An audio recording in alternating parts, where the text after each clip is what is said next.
Hello everyone, welcome to my kitchen. My name is Michael and today we're going to be making a lemon pound cake and I'm going to show you all the ingredients that goes into that. So let's get started with that. So I have a 10-inch bundt pan here. So we're going to get started with that by putting a little bit of butter in it and getting it prepared so that the pound cake will release out of it. So I've got one stick of butter here that I've got softening at room temperature. So I'm going to open that up and then I'm going to take the stick and I'm actually just going to rub it on the sides to kind of get it started. Then I'm going to take my clean hands and I'm going to rub on the sides to get all of the surfaces covered in the butter. All right, we've got that covered now. I'm going to go wash my hands and I'll be back and we'll move on to the next step. All right, let's get moving on fixing our bundt pan here so we don't have our cake stick to it when we get ready to pull it out. So now that we've got our butter in there, you can use lard or you can use Crisco if you want to do that, whatever you've got on hand, just some type of solid fat there that we can put on that to get that in there. So now I've just got regular flour here and I'm just going to put a couple of tablespoons of this in here.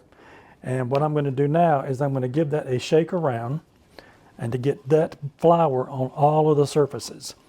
So we'll just kind of move it around on the sides and we want to get where all that butter was, we want it covered in flour. All right, now that we've got our flour on our pan here, there's a little bit left in here that's loose, kind of shake that around, and that way that kind of knocks off any of the loose on it, and then you can just pour the rest of it out. So I'll be right back. All right, we've got our pan ready for our filling now when we get ready to put that together. So I'm going to set that aside. And if you were making just a regular cake and you had your cake pans, you can use that same technique to prepare your cake pans so that the cake doesn't stick to it once you get ready to pull it out. So now we're going to go ahead and start preparing our other ingredients. I've got a bowl here, and if you've seen some of my other videos, we're going to be measuring out 3 cups of all-purpose flour. And remember, when you're using that, you do not scoop your flour out because you'll get a different measurement than what you're wanting. So we're going to spoon out, and once we've got our cup filled up, we'll just kind of tap it a little bit with the knife here, and we'll take the flat side of it and we'll go across the top and scoop it off so we get a flat surface, and that gives us our 1 cup of flour. I'm going to go ahead and do the other 2 cups off camera and I'll be right back. All right, I've got my flour measured out now, and that was 3 cups of all-purpose flour, and I'm going to sift our dry ingredients together now. So I've got my flour here I'm going to put into this pan, and I have a half a teaspoon of salt. I've got a 1/4 teaspoon of baking soda. And I've got 1 box of lemon jello instant pudding. Want to make sure it's instant, and we're going to put that in. Now that we've got those in our sifter here, I'm going to go ahead and sift that through. All right, I did sift my flour and I transferred it to this other bowl because I'm going to mix it in this glass bowl so you can see what I'm doing. So this is my flour, my salt, and my baking soda, and my pudding now that's sifted in this bowl here. We'll set that to the side. I'm going to go ahead and get our lemons ready. I need 2 tablespoons of lemon zest, and I wanted to show you how to do that. This is a zester that I picked up here and I've got. And so what you do with that is you just want to run it around on the outside. We only want to grab the outer portion of the lemon. We don't want to go down into the white part because it gets really bitter. So just run the rasp over the top of your lemon, and that will give you your zest that we're going to need. Make sure that you give the lemons a good little wash before you start this process because we'll be putting this into our mixture. So I'm going to continue to do this, and I'll get 2 tablespoons of my lemon zest. I'm going to see how many it's going to take. Might be 1, it might take 2, but we're going to start with 1 now and see where we're at with that. And I'll be right back. All right, I'm finished zesting my 1 lemon. I wanted to show you what like that is about 1 tablespoon there. So I'm going to zest a second lemon, and we'll have our 2 tablespoons that we'll need. So I'm going to go ahead and put that off into this little bowl here and go ahead and work on my second lemon, and I'll be right back. All right, I've got the zest off of my second lemon now. I'm going to go ahead and put this in this container, and you want to save your lemons because we're going to be juicing those, and we're going to be using that for our glaze. So let me get this put into this bowl, and we'll get started with our other ingredients. We'll be starting with our butter and our sugar. All right, now let's cream our butter and sugar and vanilla together, and we're going to start with our butter here. I've got 3 sticks here. This is a half of a cup, and we need 1.5 cups of butter. This is unsalted butter. All right, make sure that we want to use unsalted. That way we can control the salt because we're going to be Remember, we had salt in our flour mixture earlier that we sifted together. So I'm going to put these 3 sticks of butter in this bowl here. All right, we've got our butter in our bowl now, and I'm going to go ahead and add my 2 teaspoons of vanilla in. That is pure vanilla. We'll add that in.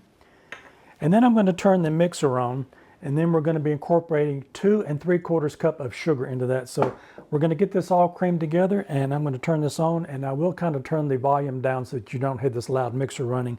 But I'm going to cream this together. This will be about 2 or 3 minutes, and I'll speed it up to a little bit of it. But I'll show you what it looks like when we're done. It's going to be a lighter yellow color than what this butter is with this sugar and the vanilla in it. So I'm going to get started on that now. We want to start out really slow with it so we don't splatter our butter all over the place. And to kind of get that started with that vanilla. Now I'm going to turn it up just a little bit. And let's start adding our sugar in. Just put it in a little bit at a time. And I've got a spatula here if we need to work on the sides of it. If it gets too high up on the sides of it, we can pull it back down with that spatula. Let's put a little bit more of that sugar in now. And I'm going to stop, and I'm going to take this spatula and push the butter down into the bottom of the pan so we get the last bit of the sugar incorporated into our mixture here. All right, that's been about 3 minutes, and we're going to take the spatula, and we want to just kind of push everything back down into that again, into the middle of the bowl. And remember, with your butter, you want the butter to be at room temperature. I've had that sitting out for a little while.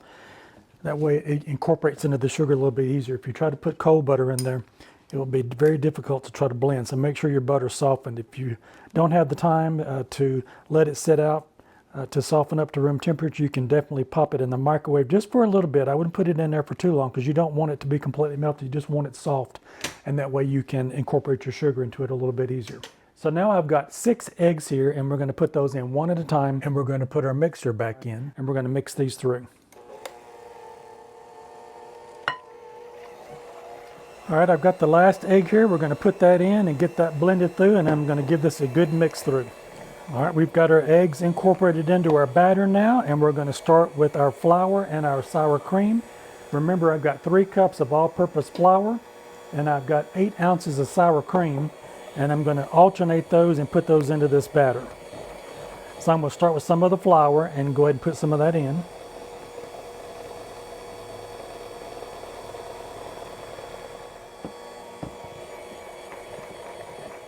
Now we'll come in with some of the sour cream.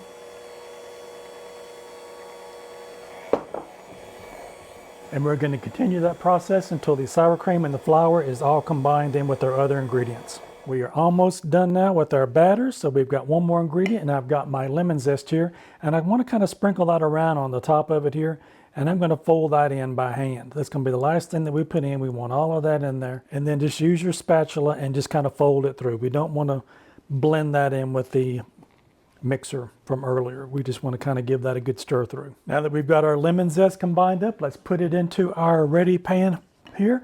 I've got my oven preheating to 325. We want to make sure we get that preheated up. So this is going to be a little bit thicker batter than maybe a traditional cake batter. So don't be alarmed if you see it maybe looking a little bit thicker than what it should. So just kind of spread that around inside your bundt pan. All right, we've got all of the batter out of our bowl now, and we just want to kind of give that a little shake around there to make sure that that kind of gets leveled off. And if you want to kind of bounce it on the counter, you can, just to kind of get it spread out. I put a towel under it, that way it's not so bad, and you can just kind of hit it around so that it flattens out. If there's any air bubbles, those will pop up. So let's put this in the oven, and this will cook between 1:20 and 1:30 on 325. You definitely want to take a toothpick or a skewer and start checking about 1 hour into the cooking just to see where you're at with it. You'll be able to tell when it starts setting up. But definitely my stove takes between 1:20 to 1:30, and we will give this a check, and I'll come back and let you see what it looks like. I am back. It's been 1 hour and 25 minutes, and my cake is done. And what we want to do now, I wanted to show you what that was. I've got these long wooden skewers, and I just ran one of them down into several places on it, and you can see that it comes out.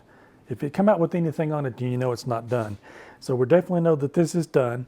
And we want this to cool down in the pan for about 15 to 30 minutes before you try to take it out. So I'm gonna let this sit here on this wire rack for another 15 to 30 minutes, and we'll come back and we'll take it out of the bundt form and let it completely cool, and then we'll start making our lemon glaze frosting for it. So stay with me, and we'll come back and we'll get the rest of the cake put together and get ready for that big taste test.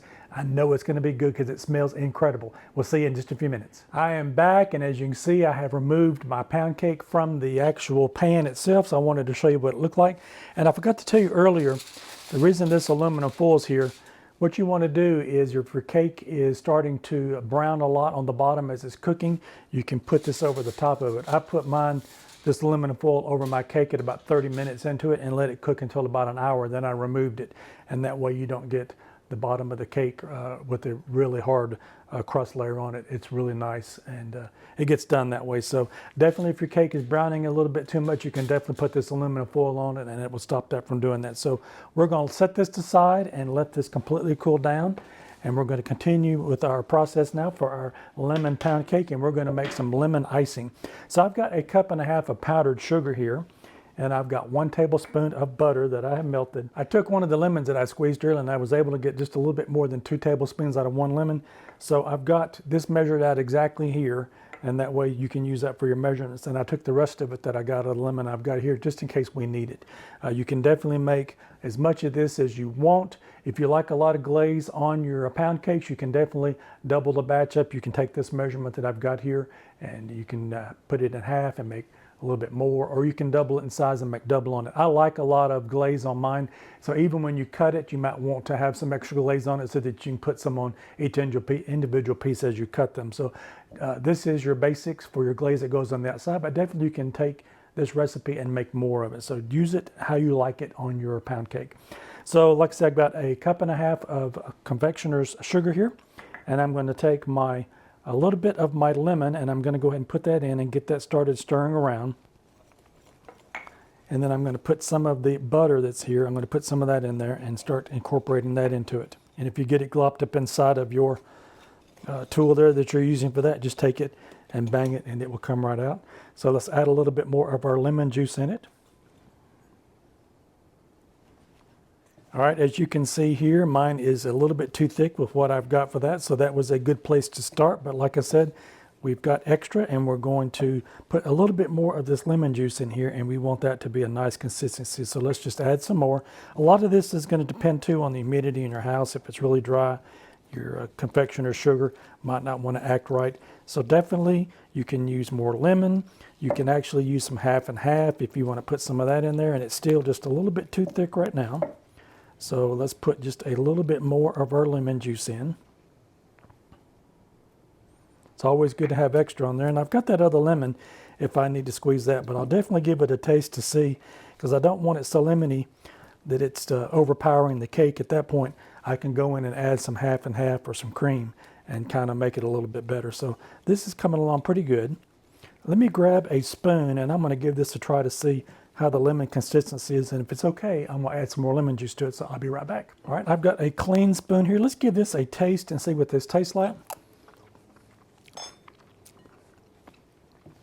That is really good. Let's go ahead and add a little bit more lemon. I don't think it's going to hurt it one little bit with some more lemon juice in it.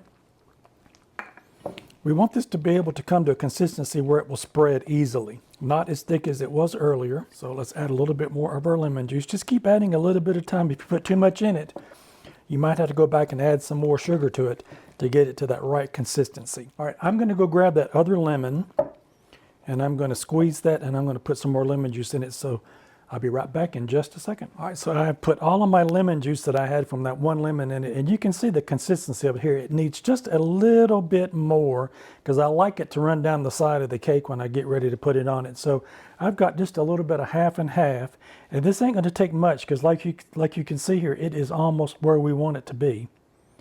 I'll put just a little bit in it and mix it through.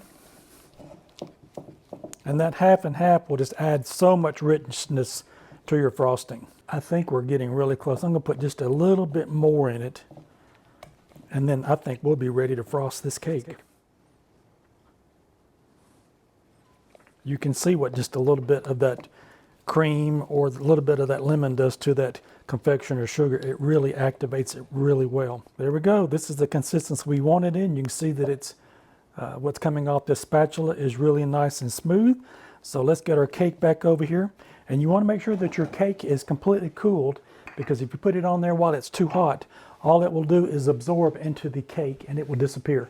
So definitely want to make sure that your cake is cooled down. So let's grab our frosting and let's drizzle this just across the top of it and have it where it's coming down the sides just a little bit.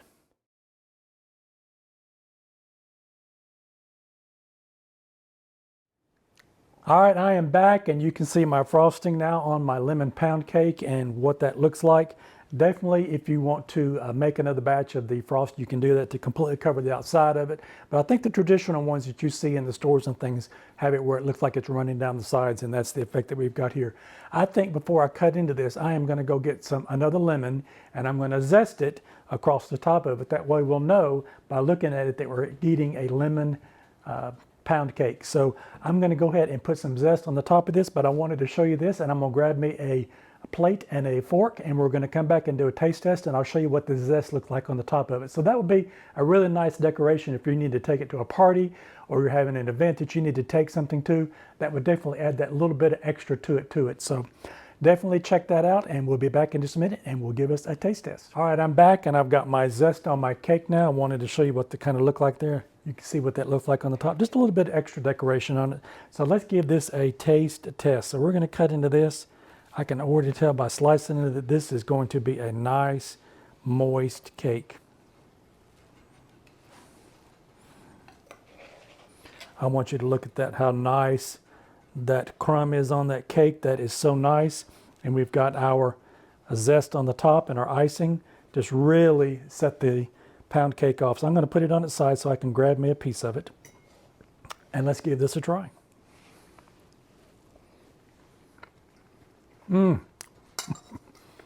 Wow, that is delicious. That cake is so moist, and that lemon and that frosting really sets that off. I know you're going to want to try this recipe for this lemon pound cake.